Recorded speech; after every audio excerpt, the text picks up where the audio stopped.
यीशु ख्रिस्त में मेरे प्यारे भाई और बहनों, मेरे युवा साथियों, मेरे यारों, मेरे सब कुछ आप ही लोग हो। मेरे प्यारे साथियों, आज का दिन बहुत ही सुंदर है। क्यों सुंदर है मैं बताना चाहूँगा, क्योंकि आज का दिन प्रभु यीशु हम लोगों को एक सुंदर सा संदेश देने वाले हैं। हम लोगों को आज का दिन एक ऐसा सुंदर मौका मिला है कि हम लोग और प्रभु के नज़दीक करीब जा सकें। कितना सुंदर से प्रभु यीशु एक पापिनी स्त्री को बचाते हैं। आज ये जो संसार है, ये दुनिया है, दुनिया में हर एक इंसान एक दूसरे के ऊपर इल्ज़ाम लगाता है। चाहे वो खुद पाप किया हो, खुद गलती किया हो, फिर भी दूसरों के ऊपर इल्ज़ाम लगाने के लिए कोशिश करता है। मेरी बात साथियों, ये ह्यूमन नेचर है। लेकिन मैं ये सब एक्सप्लेन करने से पहले, रिफ्लेक्शन बोलने से पहले, मैं आप सभी को आमंत्रित करना चाहूँगा कि आज का सुंदर सा दिन के लिए प्रभु को हम लोग धन्यवाद दें। प्रभु मसीह को हम लोग धन्यवाद दें कि वो हम लोगों के लिए आज एक मौका हम लोगों को दिलाया है। आइए इस दिन को हम भरपूर उपयोग करें। 40 का समय है प्रभु के साथ जुड़ के उसके दुख भोग में भाग लेते हुए प्रभु के साथ जुड़ने के लिए हमको एक मौका मिला है। वचनों को पढ़ने के लिए हमको एक मौका मिला है। मेरी बात साथियों, आइए प्रभु यीशु का हम लोग धन्यवाद है आज के सुंदर सा दिन के लिए। हमारे माता पिता, भाई बहन, जितने भी जो रिश्तेदार हैं, अड़ोस पड़ोस में दोस्त हैं, रिलेटिव्स हैं, शिक्षकगण हैं, गुरुजन हैं, जितने भी लोग हैं हम लोगों के साथ जुड़े हैं, हम लोगों को मदद करते हैं आगे बढ़ने के लिए, उन सभी के ऊपर प्रभु यीशु की कृपा हुई है। उन लोग सभी सुख शांति में हैं। उन सभी के लिए प्रभु की आशीष और कृपाओं के लिए हम लोग प्रभु को धन्यवाद देते हैं।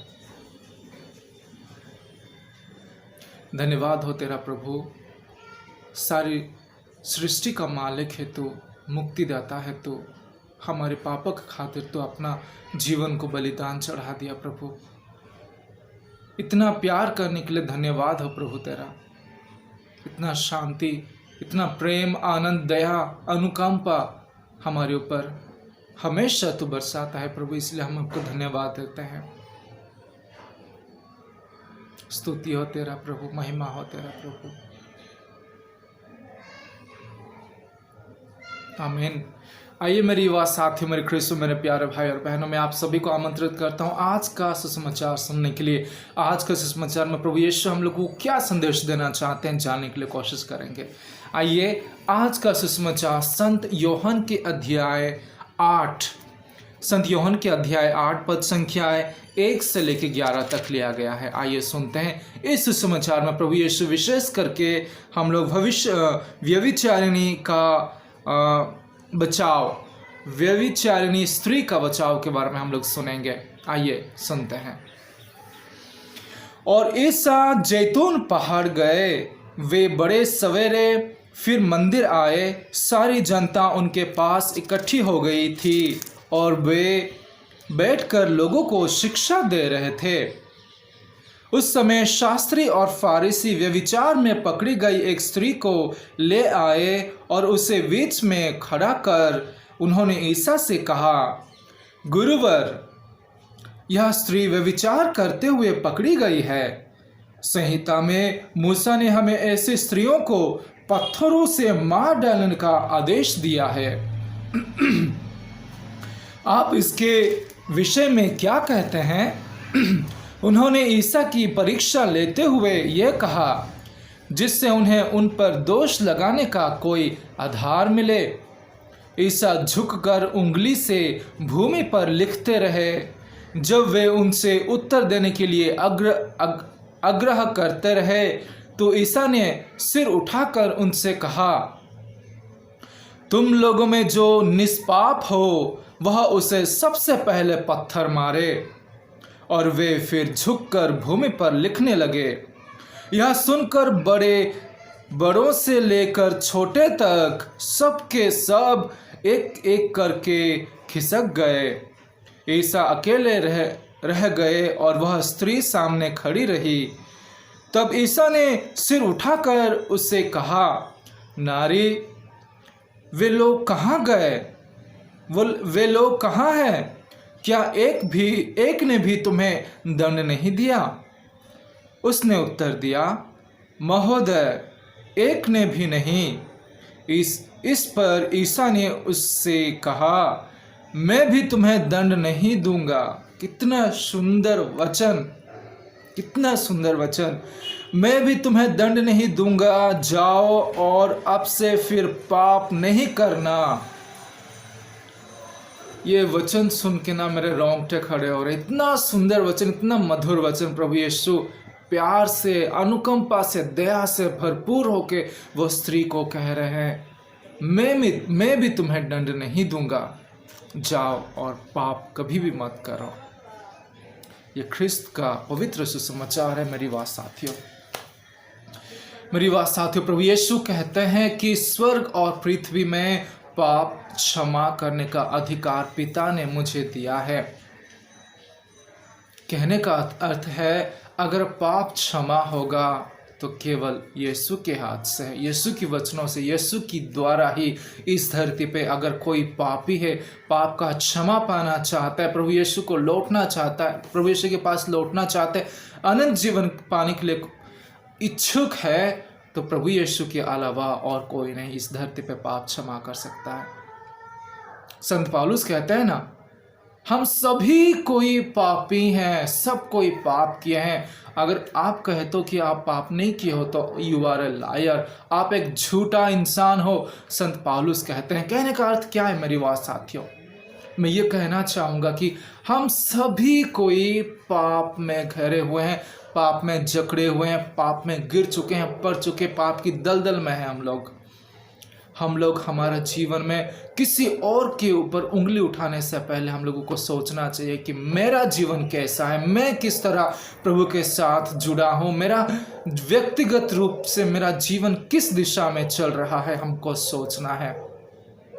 ऑब्वियसली आज फारिसी और सादुसी लोग, उन लोग यीशु मसीह के ऊपर दोष लगाने के लिए, कोई छलावा करके उनको फंसाने के लिए उन लोग कोशिश कर रहे थे, लेकिन प्रभु यीशु, हमारे प्रभु, हमारे मालिक, हमारे मुक्तिदाता बहुत ही दिमाग वाला इंसान और प्रभु था। वो जानता था उनके मन में क्या चल रहा है, इसलिए अच्छी तरह से, सुंदर से उन लोगों को उन्हीं की बातों में फंसा दिया। प्रभु कहता है ना, जो कोई तुम्हारे में से निष्पाप है तो वो पहला इंसान पत्थर मारे ये स्त्री पर। कोई भी, छोटे से लेके बड़े तक, कोई भी वहाँ पे कुछ नहीं कर सके। वो उन लोग वापस वहाँ से एक एक करके खिसक गए। प्रभु यीशु कहते हैं चले गए। कितना सुंदर बात है। कहने के अर्थ ये है कि हम लोग सभी कोई पापों में डूबे हुए हैं मेरी बात साथियों। 40 का समय हम लोगों का यही समय है कि हम लोग पापों को त्याग करके प्रभु यीशु के पास लौटे। आज हम वो पापिनी स्त्री की जैसा हम लोग भी खुद को अनुभव करें कि हम लोग पाप में डूबे हुए हैं। दूसरे लोग हमको जज करते हैं, दूसरे लोग हमको गलत सलत बोलते हैं।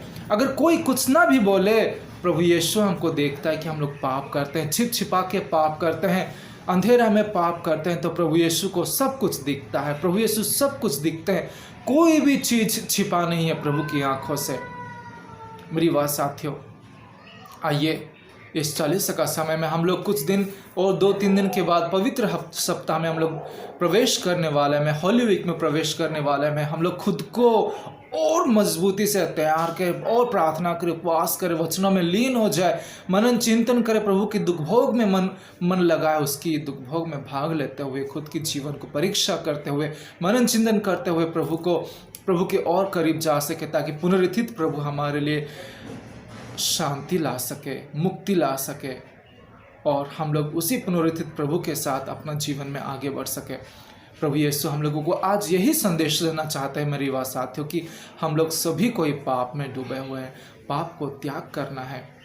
इतना सुंदर में प्रभु वचन, प्रभु बाद में कहते हैं कि मैं तुम्हें भी दंड नहीं दूंगा।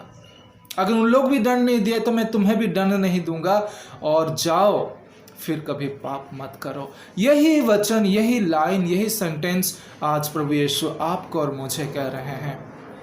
मैं भी तुम्हें दंड नहीं दूंगा, तुम पाप स्वीकार करो, पश्चाताप करो, मनस्ताप करो, आओ मेरे पास। मैं भी तुम लोगों को दंड नहीं दूंगा। मैं बलिदान नहीं, प्यार और दिल से भरा हुआ प्यार और दया, अनुकंपा चाहता हूँ, प्रभु यीशु कहते हैं। हमारे प्रभु यीशु इतने सुंदर, इतने अच्छे हैं मेरी बात साथियों। कोई भी पाप में डूबे हुए हो, मन को फिराओ, प्रभु के पास आओ, प्रभु के साथ जुड़ जाओ। वो आप सभी को अनंत जीवन, आनंद, जो रियल में खुशी होती है ना, जो रियल में आनंद होता है, जॉय होता है ना, वो आपको प्रभु यीशु देगा। आने के लिए कोशिश करो प्रभु के पास, एक कदम तो आगे बढ़ाओ। प्रभु जरूर आप लोगों को साथ में आनंद, खुशी से, प्यार से भरपूर करके आगे जीवन में लेके जाएगा। युवा साथियों, आइए ये पवित्र हफ्ता में हम लोग प्रवेश करने जा रहे हैं। खुद को और कोशिश करें कि प्रभु के नज़दीक जा सके, पाप का परित्याग कर सके, पाप स्वीकार कर सके और पवित्र बन सके। आज के लिए यही संदेश है, किसी को जज नहीं करना चाहिए हम लोगों को, क्योंकि हम लोग भी पाप में हैं, पाप में डूबे हुए हैं। मेरे युवा साथियों, अगर आप लोग पाप स्वीकार कर रहे हो, पश्चाताप कर रहे हो, तो प्रभु यीशु कहते हैं वो आपको दंड नहीं देगा, लेकिन आप दोबारा रिपीट करके वो पाप मत कीजिए।